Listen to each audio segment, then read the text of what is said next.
뭐 불편한 점이 있으면 좋은 점도 있는 것 같아요. 이번에 이 수인 삼촌은 제주도에 사는 것과 제주시하고 시에서? 사삼재단, 재단. 예, 평화재단. 어제하고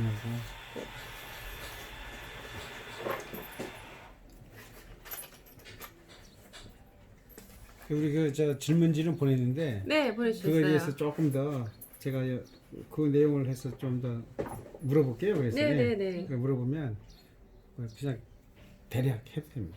네. 우리 그 이게 영상으로 나가는 건 아니잖아요, 그렇죠? 아니, 예, 아니. 예. 네. 마지막에 60초 영상을 60초 영상을 우리 진짜요? 항상 올려야 그때는- 돼요. 그때 그거는 얘기. 그 팬들에게 한 말씀 해갖고 이렇게 60초 이번에 또. 아니면 수인 삼촌이 이번에 행사 네. 뭐 하는데 네, 네, 좋습니다. 참석해라 그런 거를 네. 해주시면 되고 요거는 그냥 우리가 참조해서 네. 글 쓸 때 이런 이야기도 했다는 것을 보면서 더 보충하고 네, 네, 그렇게 좋습니다. 하는 겁니다. 네. 예. 우리 저 뭐라고 불러야 돼요? 저요? 예. 소프라노라 불러야 돼 무슨 뭐 배우님 불러야 돼 뭐라 불러야 돼? 그냥- 보통 뭐라 부릅니까? 사람마다 좀 달라요. 그러니까 달라서 예. 뭐 강혜명 씨 강 소프라노님 이렇게 네, 소프라노님. 예 그렇게 하시든지 아니면 뭐 강 소프님 이렇게 네. 부르는 사람도 있고 중에서 그런 사람도 있고 예 그런 사람도 있고 원래 소프라노 예 아니면 근데 소프라노님 이런 말은 사실 별로 그러니까 없어요. 좀 예, 예. 그건 아니고. 그래서 그냥 보통 가장 노멀하긴 강혜명 선생님 이렇게 그냥 선생님. 선생님이란 표현이 가장 예 노멀하게. 노멀하잖아요. 예. 그렇죠. 그럼 우리 저 이제 질문 한번 해볼까? 네네 말씀하세요. 우리 강 선생님 본인 좀 소개 좀 해주십시오. 저 뭐 소프라노 강혜명이죠.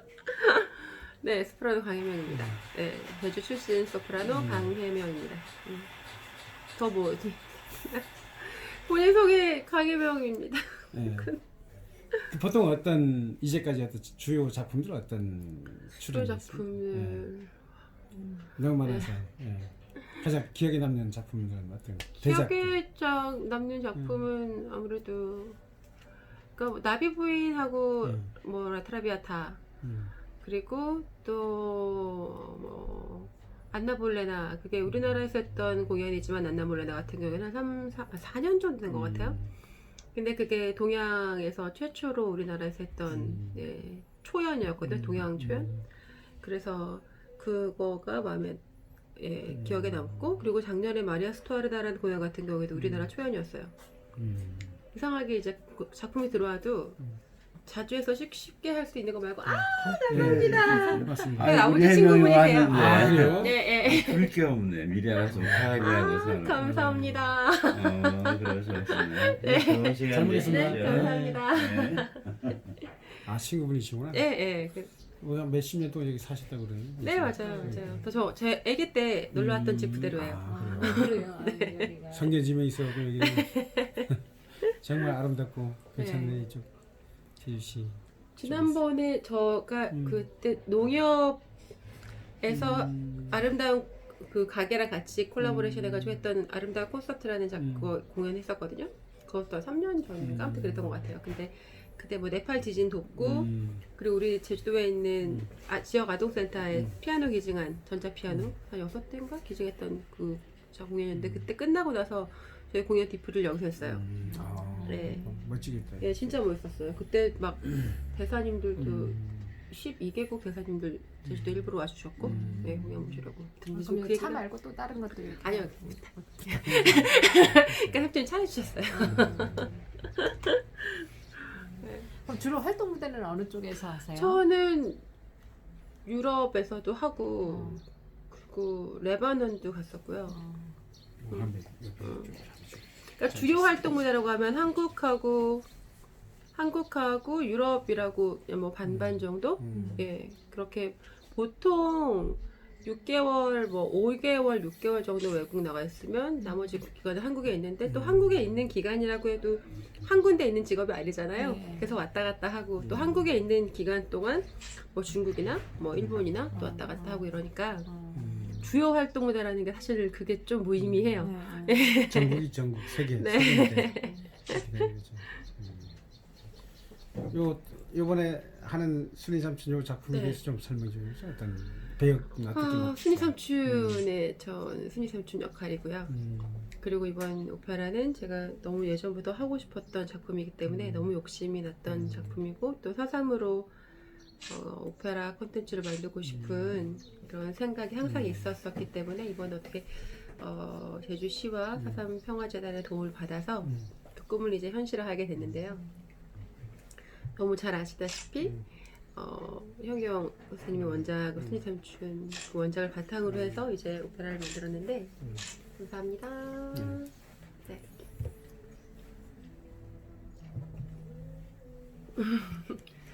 요즘은 손을 안 대는 게 좋은 거야. 감사합니다. 네. 예, 그렇게 했는데 저는 이제 순이 삼촌 역할을 맡았고 저희는 원작에 정말 충실하려고 노력하고 있어요. 지금도. 그래서 순이 삼촌 그 원작을 진짜 수십 번이 뭐예요? 아까 지금도 대본, 그러니까 제가 각본했잖아요 이번 오페라에. 그러니까 그 원작을 김수열 선생님께서 대본 써주셨고 제가 각본을 하는데 그 대본과 원작을 같이 놓고 각본 작업을 했어요. 그래서 이 원작에서 그 원작만큼 더 사실은 좀 이게 창작 작품이 되다 보면 이걸 그 연출자들은 다르게 해석하고 싶은 욕심들이 사실 있거든요. 그래서 여러 가지 시각으로 본다는 그런 표현으로 여러 가지를 또 자기가 나름대로 각색하면서 넣고 싶은 그런 욕심도 있는 것 같고 저도 창작 작품을 할 때 그런 걸 많이 봤어요.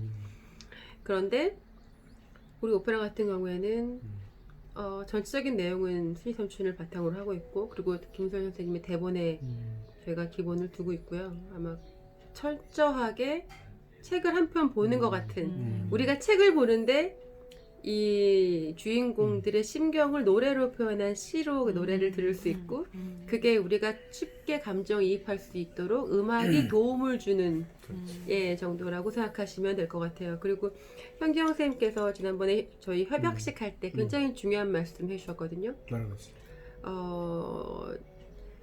선생님께서 그러니까 이 순이 삼촌을 쓰실 때 혼을 이제 진혼한다. 그 산만의 죽음에 대한 진혼의 의미로 쓰셨다고 하셨어요. 근데 이 오페라도 레퀴엠으로서의 역할, 그러니까 진혼곡으로서의 역할을 했으면 좋겠다. 그리고 그런 작품이 되리라 믿는다 이런 말씀하셨거든요. 근데 그 말 듣고 저도 참 우리 아마 제작진들이 아마 다 같은 느낌이었을 거예요. 저희 오페라가 사삼으로 인해서 희생당하신 분들 그리고 그런 분들을 위로하고 그리고 지금 남아있는 유가족들의 아픔을 조금 더 이해할 수 있는 그런 작품이 됐으면 좋겠어요. 네. 아니 그래서 요 성악 계통 이쪽에는 어릴 적부터 하신 거예요? 저는 노래는 저희 엄마가 노래 굉장히 잘하시거든요. 그랬구나. 그래서 당연히 어렸을 때부터 그냥 노래를 잘한다고 생각했었던 것 같아요. 그리고 사람들이 모여있을 때 항상 노래 시켰고 그 앞에서 막 노래하고 놀고 막 그 조그만 애들 중에 그런 애들 있잖아요. 그리고 막 어른들이 용돈 주고 좋아하고 그러니까. 그런 환경에서 자연스럽게 노래를 잘한다고 생각을 했고 이게 어떻게 들으실지 모르겠지만 보통 성악가들은 노래가 되게 좋아서 노래를 시작하거든요. 그렇죠. 근데 저는 노래를 잘해서 시작했어요. 아니 왜냐하면 내가 잘하니까 좋아지는 거예요. 그럴 수 있잖아요. 내가 그쵸? 그리고 남들이 내가 이걸 하면 다 좋아해. 그러니까 나도 기분이 좋잖아. 난 내가 이걸 잘하는 사람이구나라는 생각으로 이게 좋아진 케이스예요. 다른 그 부류를 안 하고 왜 오페라를 선택을 하셨어요? 그러니까 다른 예체능을 선택 안 하고 왜 노래를 했느냐? 노래는 노래 중에서도 예. 왜 오페라를? 오페라는 그러니까 노래 이 성악 안에 사실은 이 오페라와 가곡을 아직까지 우리나라 한국 시장은 그걸 구분짓기는 조금 예. 외국 같은 지금 말씀하신 게 맞는 게 유럽 같으면 리트 전문 가수가 있고요. 가곡만 부르는 전문 가수가 있고 오페라 가수가 따로 있어요. 근데 사실 우리나라는 아직까지 가곡 전문 가수라는 타이틀을 붙일 만큼 그게 세분화돼 있진 않아요.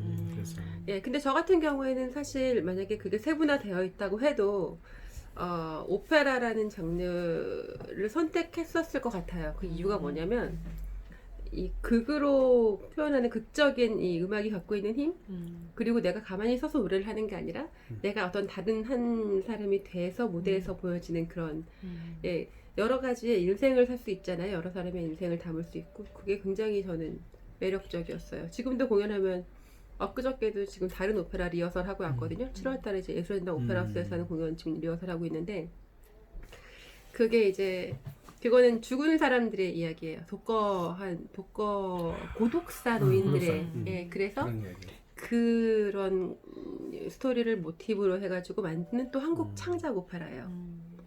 그러니까 옛날 같으면 우리가 창작 오페라 하면 뭐 선덕여왕이나 막 이런 거 많이 했거든요. 근데 요즘은 굉장히 소재가 다양해졌어요. 그래서 어저께도 그런 작품을 했는데 여러 인생을 살 수 있고 그리고 무대에서 울고 웃고 그런 어떻게 보면 남들이 잘 경험할 수 없는 그런 거. 삶이잖아요. 전 굉장히 그러니까 다른 것보다 이렇게 설명드리면 되게 편하실 거예요. 평상시에 내가 막 우울한 기분이 들거나 이럴 때도 막 혼자 소리내서 울지 못하잖아요. 그렇죠. 그리고 만약에 누군가가 내가 막 소리내서 우는 걸 보면 왜 울어 하고 물어보면 그것도 싫잖아요. 근데 무대에서 내가 아무리 소리내고 울어도 누가 우냐고 물어보지 않아요. 사람들이 되게 좋아해요.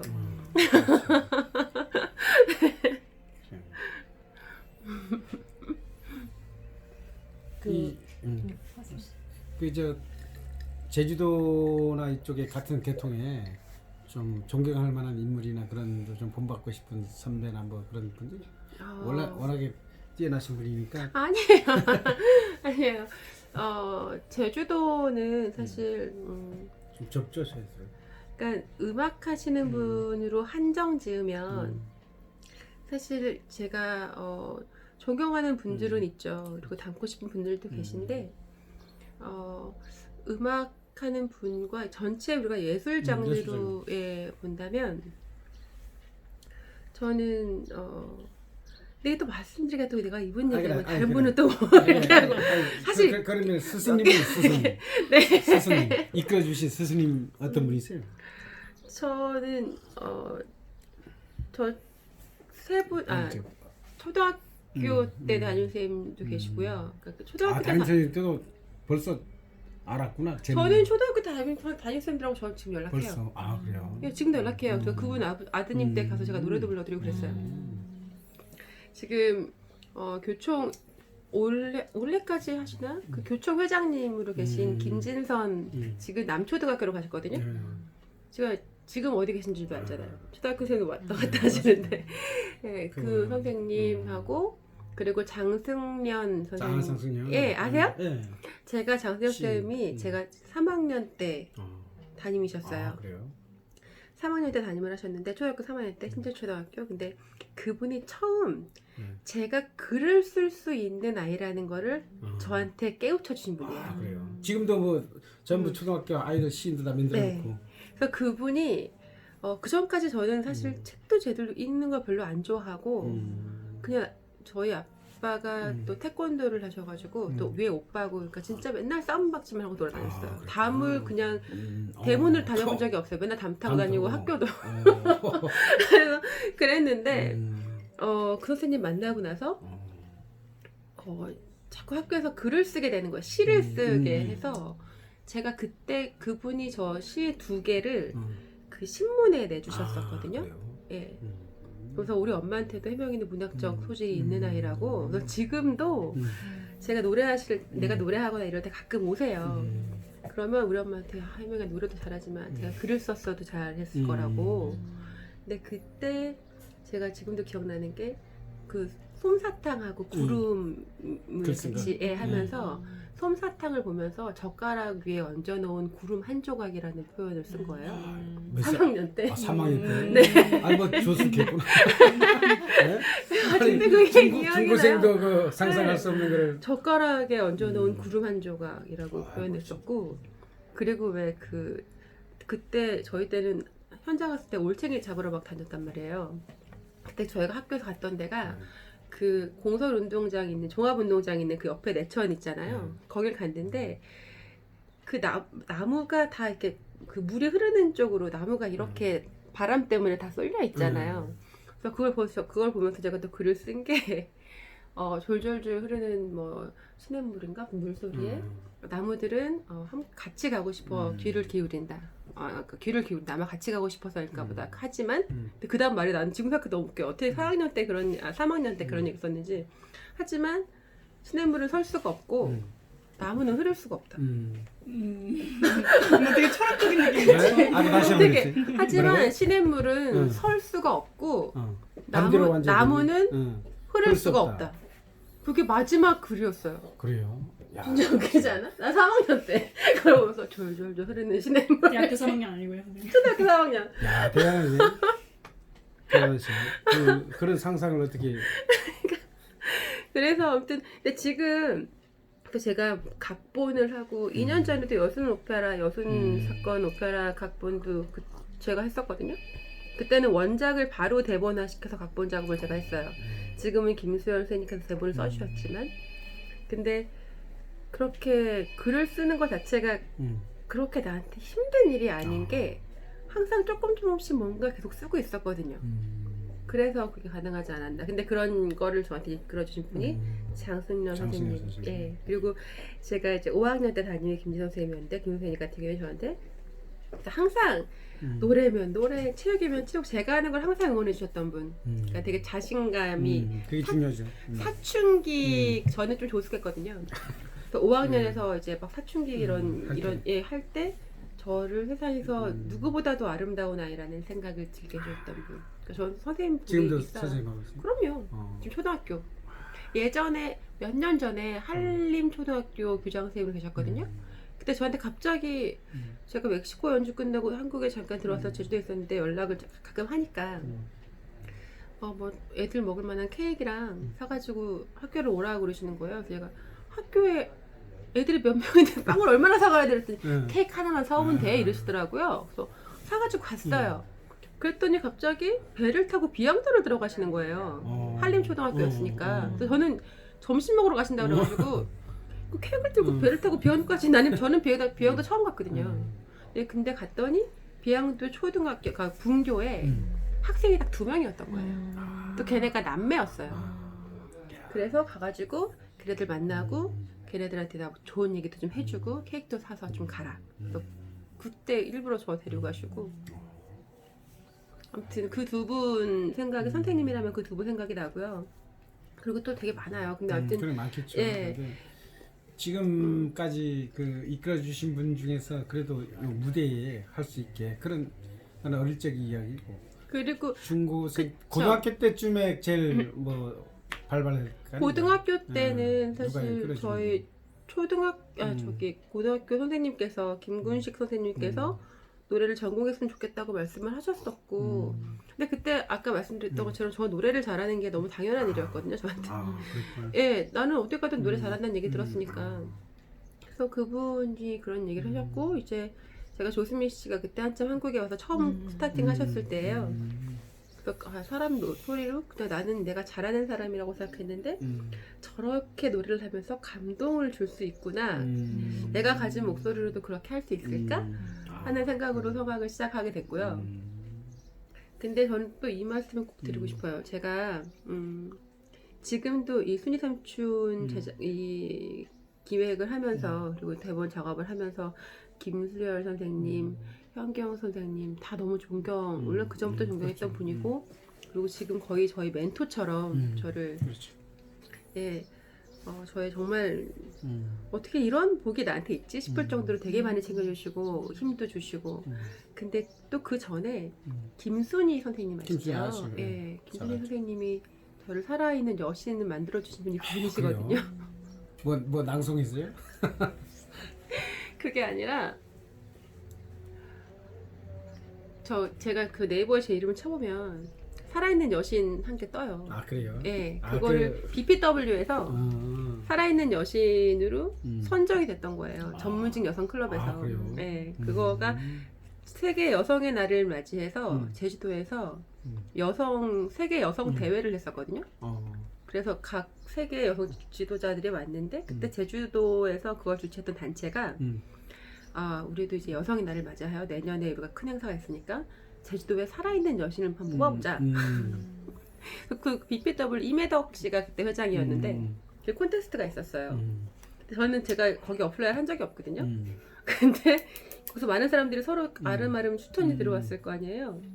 근데 거기에 김신영 선생님께서 그 해에 그걸 뽑으려고 했던 그 해에 제가 제주도에 와서 좀 기부 콘서트도 하고 수익금 전달하는 것도 하고 이제 이런 거를 언론에서 그냥 보셨던 거예요. 근데 이제 저랑 개인적으로 아는 사이가 아니었거든요. 근데 회의할 때 이 사람한테 이걸 주면 어떻겠냐고 추천을 하셨대요. 그러니까 그때는 그분들이 절 잘 모르잖아요. 그렇죠. 예. 그래서 아니 이 사람이 뭘 했다고 했더니 뭐 기부금 해봤자 사실 그 상 받을 만큼 기부를 많이 한 건 아니니까 그때 초기였으니까 또 특히 근데 그 선생님께서 그런 말씀하셨대요. 물론 지금까지 이런 봉사활동을 했던 사람한테 이런 상을 주는 것도 의미가 있지만 젊은 친구를 조금 응원해서 이 활동을 오랫동안 할 수 있게끔 우리가 응원해주자 그렇게 말씀하셨대요. 그래가지고 거기 있는 분들이 다 또 이렇게 얘기하시니까 좋은 생각인 것 같다. 그래서 제가 제 1회이자 마지막인 살아있는 여신상을 받았어요. 근데 그게 또 의미가 있는 게 뭐냐면 김수희 선생님도 저희 지금 멘토 같으신 분인데 자청비상이었거든요. 예. 자청비가 그 하늘에서 내려올 때 오고 그걸 갖고 내려오잖아요. 근데 거기에 이제 메밀이잖아요. 메밀인가요? 예, 그거를 한 춤에 숨겨서 내려오잖아요. 근데 그 이유가 제주도가 이 땅이 별로 농사짓기 척박해서 이게 어차피 잘 안 자라니까 그런 척박한 땅을 가진 제주도 사람들에게도 먹고 사는 그런 곡식을 갖고 내려오시잖아요. 그러면서 아직은 오페라나 이런 음악적인 불모지인 제주도에 자청비가 그 의미를 갖고 왔듯이 나한테 음악으로 그런 거 사람들에게 필요한 것 그리고 사람들에게 감동을 선사해 줄 수 있는 사람이 됐으면 좋겠다는 뜻이었던 거예요. 그래서 그게 엄청난 의미를 부여해서 예. 그래서 제가 그걸 받았고 그때 제가 그 선정이 되고 나서 회의를 했거든요. 그때 잠깐 또 한국에 있었을 때인데 그때 대관식을 열어주시겠다고. 왜냐면 그거 세계 여성 대회니까 대관식이 있어야 되잖아요. 제가 이 부분 페북에 쓰게 썼었는데 몇 년 후에. 근데 대관식을 하면 제가 그때 그 이매덕 회장님한테 제안을 했어요. 이 대관식을 하면 사람들이 저 사람이 왜 여신인지 잘 모르니까 내가 여신처럼 보일 수 있는 걸 만들어줘라. 그게 뭐냐? 근데 콘서트를 열어달라고 했어요. 그럼 적어도 노래할 때는 다른 사람들이 저 사람이 무슨 재주가 있구나 라고 할 수 있으니까. 그래서 제가 제일 처음 국내에서 독창회를 그렇게 하게 돼요. 의미 있게 만들었네. 예, 그래서 그거 독창회를 하고 그 티켓 수익금을 가지고 또 기부하고 위안부 단체에 기부를 합니다. 그 윤미향 씨 거기 말고요. 네, 거기 말고요. 사실 그때도 이걸 어디다가 기부를 하면 좋을까를 생각을 하다가 제가 막 서치를 하는 와중에 탤런트 전혜빈 씨가 그 챌린지로 하얀 색깔 티를 입고 하는 걸 제가 본 거예요. 근데 부산 역사박물관이 폐관이기니까 여길 도와달라는 게 떴어요. 그래서 갑자기 위안부? 그리고 이게 지금 여성 대회 수익금이잖아요. 그러니까 뭔가 매칭이 되는 거예요. 그래서 제가 거기 그 클라우드 펀딩하는 전화번호를 따가지고 연락을 해서 만났는데 지금 너무 또 되게 드라마틱한 게 1년에 그분들이 내야 되는 돈이 얼마 안 됐어요. 근데 그것조차도 부산시에서 그때 당시에 후원이 안 되는 시기였던 거예요. 그래서 저희가 드린 돈이 사실은 100%는 아니지만 얼마 정도 충당할 수 있는 돈이 모였어요. 근데 정말 안 돼요. 이거 얼마 200만 원 좀 넘나 그랬어요.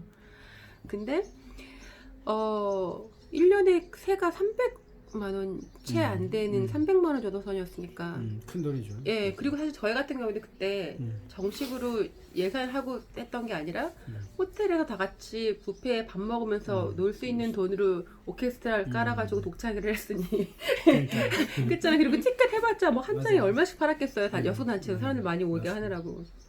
그래서 제가 그분들한테 이게 과연 되겠냐. 그러니까 내가 어차피 개런티를 안 받고 출연하니까 나중에 얼마라도 남으면 드리라고. 그래서 마이너스 되던 게 200 얼마가 남으셨고 나머지는 행정적인 게 몰라요.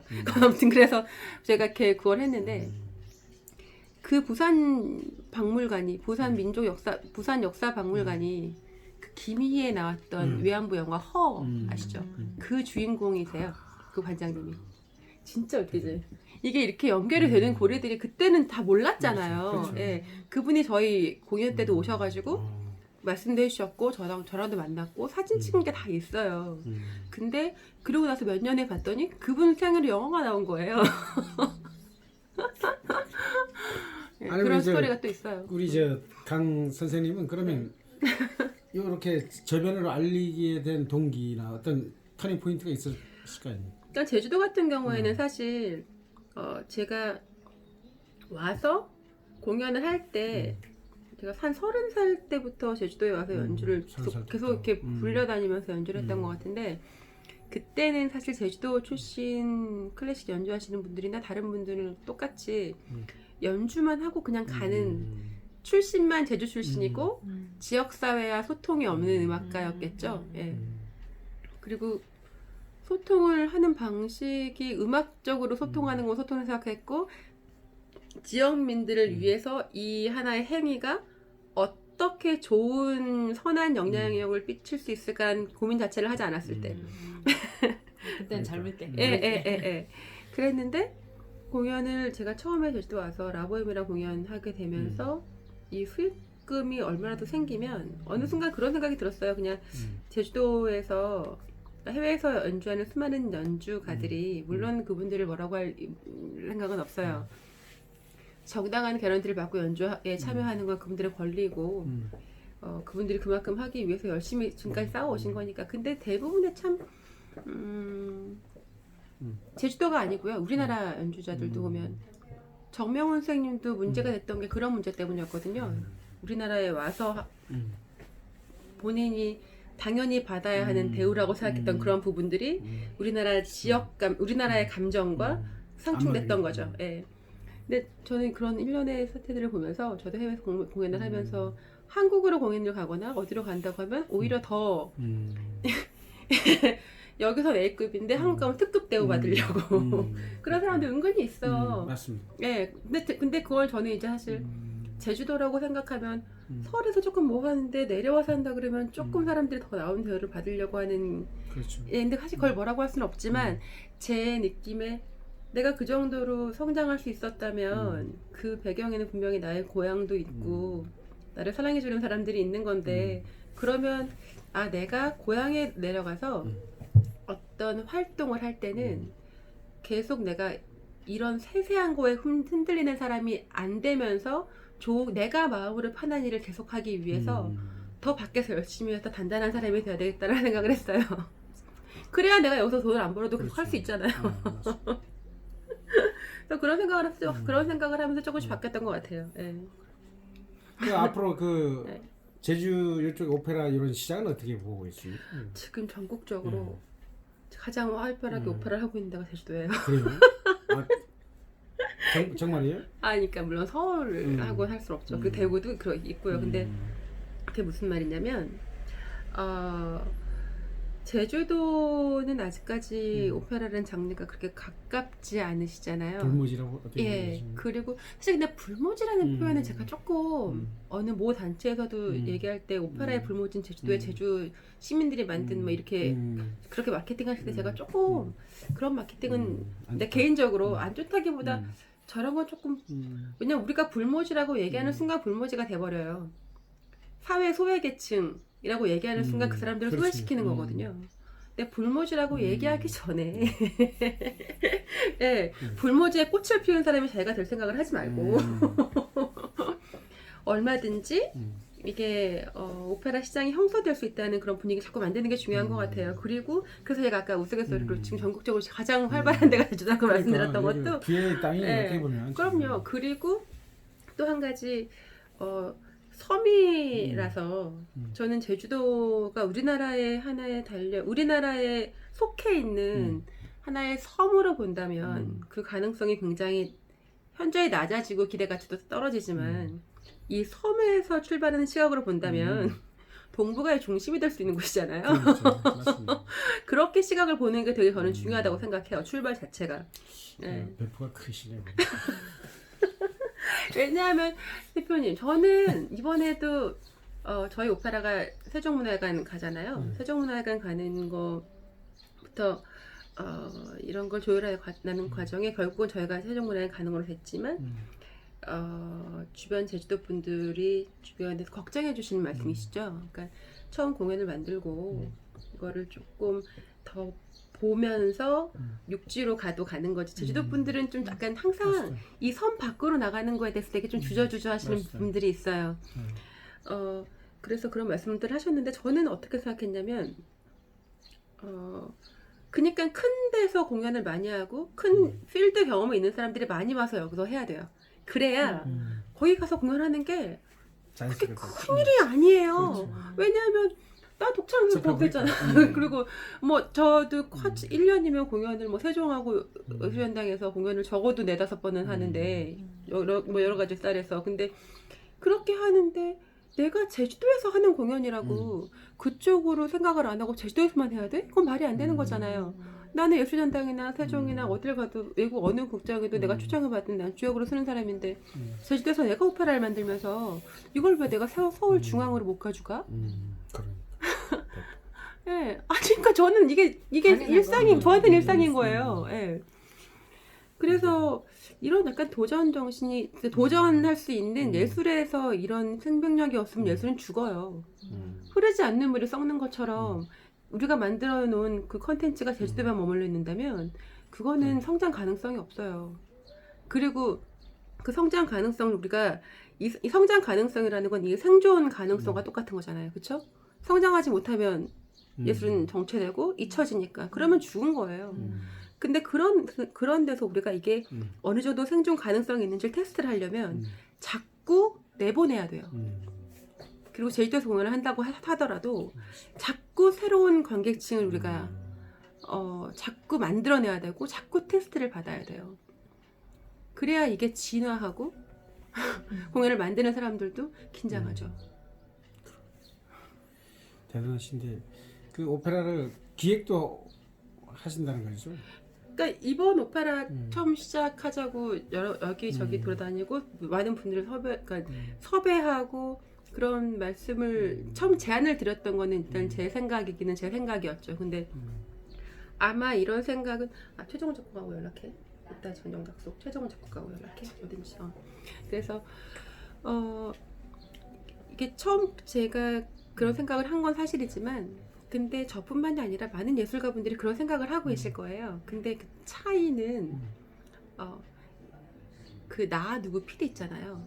1박 2일 PD 때 굉장히 유명한 나 무슨 나이석인가? 아니야 나 나피디 저기 삼시세끼하고 막 이런 그 사람이 예전에 인터뷰했던 그 기사를 보고 그것도 몇 년 전인데 제가 되게 놀라고 또 감명받아서 이렇게 시작하는 이제 그 인터뷰가 있었어요. 뭐냐면 생각은 누구나 한다.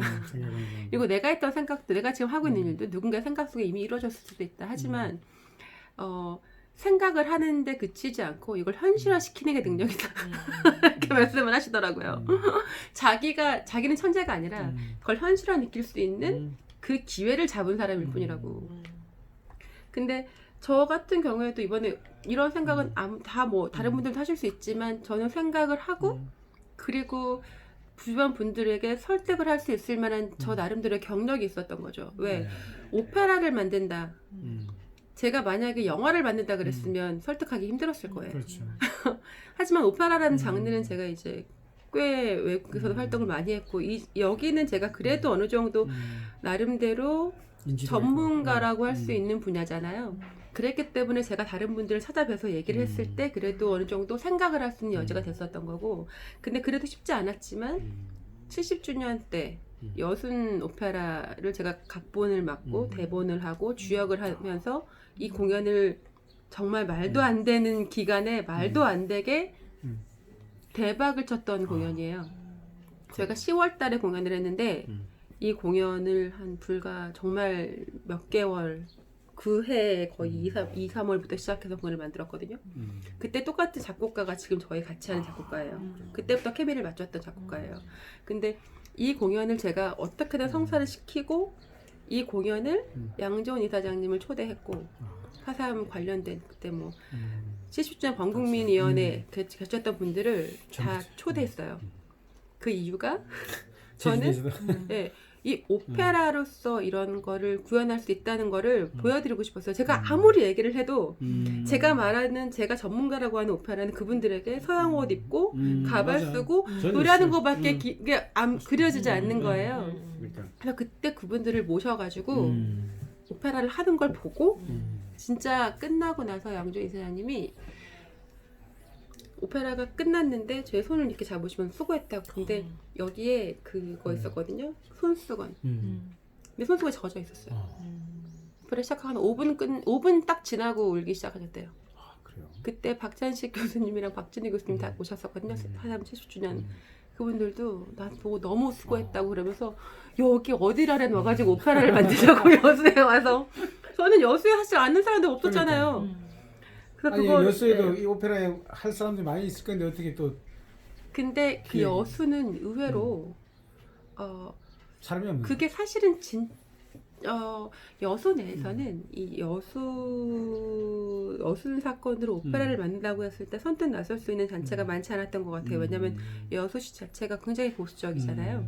예, 보수당이 강한 곳이기 때문에 제가 알기로 정확하지는 않지만 그 보조금 같은 거를 그 단체 오케스트라에서 주최를 했는데 주관을 했는데 그 오케스트라에서 받았던 그 뭐 이런 예산 같은 것도 전라남도 문화예술진흥 뭐 그런 데서 받았던 걸로 기억하고 있어요. 그렇구나. 예. 그래서 그때 그렇게 만들어서 현실화되는 거 보여드리고 싶었고 그러고 나서 그걸 보시고 나셔서 이분들이 아 이거 오페라 됩니다 이렇게 하고 소문을 막 내주신 거예요. 그러니까. 예, 그래서 가능했던 일이에요. 좋았네. 그런 기획이 굉장히 뛰어나신 거네요. 지금 이렇게 하시잖아요. 그러면 그 전부터 이제 그럼요. 양조은 이사장님 초대하고 그럼요. 그걸 보게끔 그럼요. 해서 왜냐면 저는 이게 이게 계획이 잡혀 인생- 있어요. 언젠가 그러니까 예. 이제 마케팅에 이거라. 아니 저는 이걸 하고 싶었거든요. 하고 싶었고 사실은 70주년 때도 오페라 만들고 싶었어요. 오페라 만들고 싶었었는데 그때는 제가 그때 아무런 제가 그분들한테 증명되지 않은 아무런 것도 증명된 아무것도 없는 상태에서 무조건 오페라 만들자고 얘기하기가 예. 맞아요. 그래서 그때는 70주년 사업회 회에 몇 번 가면서 아 이게 국가에서 진행하는 그리고 이제 이런 4.3에 대한 문화예술에 대한 이런 거는 이렇게 진행이 되는 거구나라는 걸 배웠고요. 그러면서 여수로 제가 현실화 시켰고 근데 원래 제가 해야 되는 숙제가 또 생겼어요. 그게 뭐냐면 10월 14일날 저희가 세종문화회관에서 1회 공연하잖아요. 그때 여순 관계된 분들도 다 초대할 거예요. 다 초대해서 양쪽으로 다. 그래서 오페라를 쌍둥이 만들면 이렇게 중앙에서 크게 맛있게. 해야 되는 겁니다 하고 보여드리려고요. 네. 대단하십니다. 기획력이 뛰어나. 이 사업가 체질인데. 아 진짜. 그런 것도 같이. 그러니까 사업가 체질인데. 근데 어차피요 대표님 예. 예술하는 사람들이 이 시장에서 경쟁력이 없어지는 건 두 가지예요. 정말 대형 기획사를 못 만났거나 아니면 자기 스스로 자기를 비즈니스 못하거나. 근데 우리나라는 대형 기획사가 예술가를 비즈니스를 해줄 수 있는 그거는 굉장히 우리나라 또 문화예술 쪽에 매니저가 별로 돼 있는 데가 없어요. 근데 저는 이제 외국에서 있으면서 그런 걸 조금 배운 것 같아요. 거기서 이제 그런 그런 전문 성악가로서 매니저먼트나 이런 일을 좀 했어. 그러니까 제가 노래를 하는 거를 저를 매니저를 어떻게 해주고 마케팅을 하는 걸 좀 봤었고 그리고 또 저는 이렇게 생각해요. 이게 물론 매니저나 마케팅의 차이긴 하지만 예술가들이 자기 스스로를 잘 알아야 남들한테 얘기할 수 있잖아요. 그리고 자기 생각을 좀 더 명확하게 얘기할 줄 알아야 되고요. 단지 작품으로 소통하겠다? 그런 사람은 요즘은 살 수 없어요. 근데 제가 제주도에서 사람들을 만나거나 그리고 지금 두 분 만나서 앞에서 얘기하고 있고 사람들을 만났을 때 그래도 내 얘기에 조금 더 귀를 기울여 주시는 거는 제가 제주도에 대한 애정이 있다는 걸 알아주시기 때문이에요. 예. 그렇지 않으면 솔직히 와서 그래. 뭐라고 얘기하는데 제주에 딱 강훈. 대단하십니다. 보니까 제주도 앞으로 제주 시장을 오페라인 제주 우리 강용덕 씨가 네네, 그 맞아요. 하고 있는데 네. 이사장 그 하면서 네. 하는데도 무대만 하는데 우리 강혜명 우리 선생님이 없으면은 바퀴 하나 빠진 것 같아요. 제주도가. 그렇게 될 것 같고요. 네. 아 오늘 이야기 많이 했는데 하여튼 저 나머지 이야기는 네, 네, 네, 이렇게 네. 해서 네, 해주시고 우리 저 마지막으로 네. 네, 우리 저